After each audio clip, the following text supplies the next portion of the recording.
I'm Deputy Sheriff Jessica McDaniel with the Tuscaloosa County Sheriff's Office, and we need your help locating some of Tuscaloosa County's most wanted. Howard Wisener, Jr., white male, 40 years of age, 6 foot, 185 pounds, brown hair, blue eyes, last known to be living in the area of University Boulevard East, Tuscaloosa, Alabama, wanted for 9 counts of fraudulent use of a credit or debit card and forgery second degree.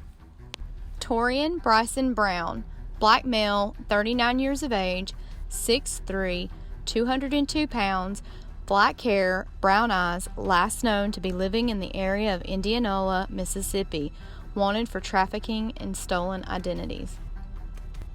Matthew Paul Harris, white male, 39 years of age, 6 foot, 150 pounds, brown hair, blue eyes, last known to be living in the area of McFarland Boulevard, Tuscaloosa, Alabama, wanted for 2 counts of theft of property, first degree.